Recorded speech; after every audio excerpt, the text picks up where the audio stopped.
And we're all unloaded now. This has been quite a few logs that have been coming out this past week here.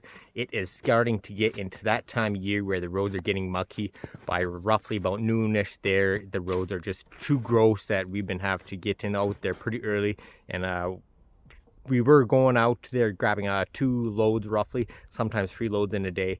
We are down to 1 load a day, if we're lucky even to get out there in the morning time.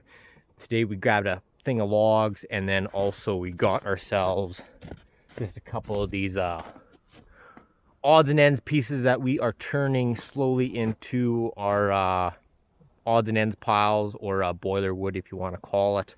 We're gonna be selling that stuff for cheaper this year, but we're getting into that point where it's even getting taking a little bit too much time to haul out these big logs. So we might only be going out there to grab a few of these odds and ends, quick truckload, and get back out, just so they still got wood coming out here. But it's going to open up some time that we can bring our processor over here and start getting that pile just behind us that are on the pallets all processed up, because that's going to be our spring, summer, and going into the fall sales time. So we're gonna, that opens up some time for that, and we'll be able to give you guys some range road action there with our fixed up machine. We have not personally ran it really yet ourselves, but I think I wanted to talk to you guys a little bit about this in this video is our odds and ends piles slash boiler wood. We are going to be roughly trying to get about 30 cords of this stuff every year. I'm just going to sit you guys down. Every year when I go into the bush, I pass up so much wood that are in these piles. A lot of it is just really massive stuff that I'd be breaking my back trying to get out. 30 plus diameter stuff, and the processor just can't handle it. A lot of it has some pretty nasty knots and stuff, so we've been going out there. And also that twisted wood I always mention up, that's always like I said, it looks like a candy cane with the grain. But we've been gathering up all that stuff, kind of cutting it down to smaller stuff so that we can bring it back here, hand split it, and it's been pretty easy because it's just dry, but doesn't make the nicest stuff. You kind of get some gnarly looking pieces, as I'll show you guys in a little bit here. But that's going to be our goal this summer. We're going to get about 30 cords worth of this stuff, trying to go after all of it, because no one really touches this stuff. It usually sits on the roadway and sits there until it gets rotted away. Just nobody wants to deal with that big, nasty, ugly stuff. So we're going to go out there and start gathering some of this stuff this year, get roughly about 30 cords, and we're going to sell this stuff at a discounted rate for our yard pickups. We're not going to be delivering this stuff unless somebody wants a big bulk order for like wood boiler stuff, and then we'll just charge them a nice delivery fee unless they are really close and local. But this stuff is going to be mainly for our wood yard stuff this summer, for pickup stuff. Everyone that come over here, and some of them don't like the prices of the wood, of course, because we do get a nice price when we deliver down to the bigger city.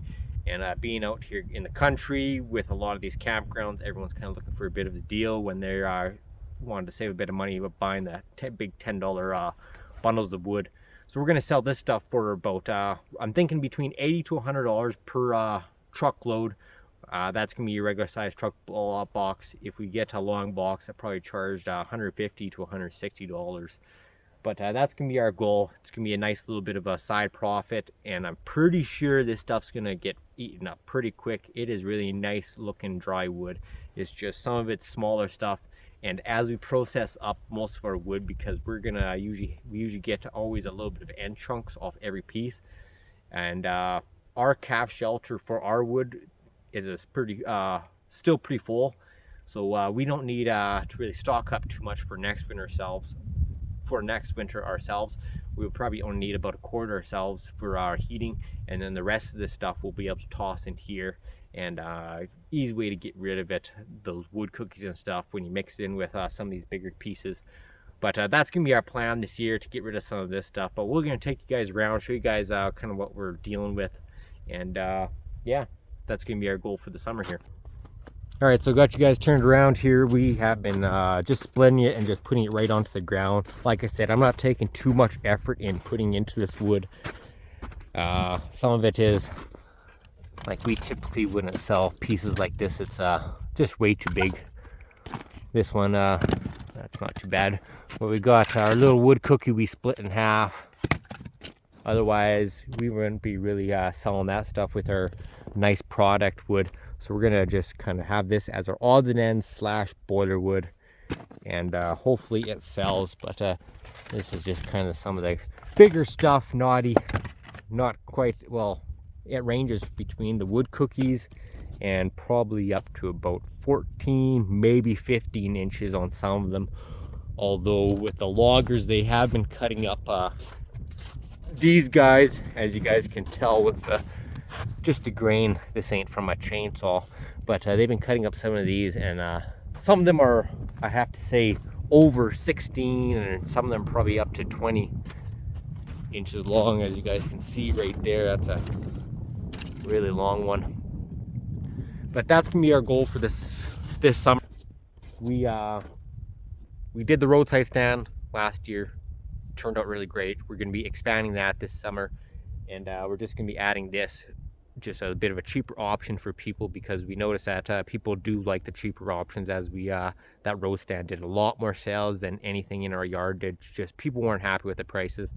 So this is going to be a nice little supplement, I think. Hopefully we get rid of it all. Otherwise, we're going to have to put it for really, really cheap, and well, somebody's going to be really happy for this next upcoming heating season. But that's going to be our goal for pretty much this next, well, probably about a month here, until roads start drying up good. Because we're not going to be able to really haul out too many more of these logs. They just take, we were in the bush for about 5 to 6 hours per day to get a nice full truckload worth out of the piles. Just going through all the kind of twisted up stuff and massive, nasty stuff. And rotten stuff, because we want to bring back the nice, clean, white stuff. But that's going to be our goal for the summer here, and the next coming up months. But hopefully you guys stick around here. We are going to be bringing out, like I said, the old range road, firing that beast up here, probably in our next video or the next video after that, one of the two. We're going to be having that girl going up here. But yeah, it's been just a lot of splitting. I didn't want to really bore you with another log haul out, because that's what we've been doing day to day, and it's getting a little boring, to be honest. But we're going to change things up. We're going to get some splitting done. I'm excited to use our range road, and we're going to get our pallets all stacked up with nice, clean, split wood. But we're going to catch you guys later on this week. Thanks for tuning into Armands High Life. Bye, guys.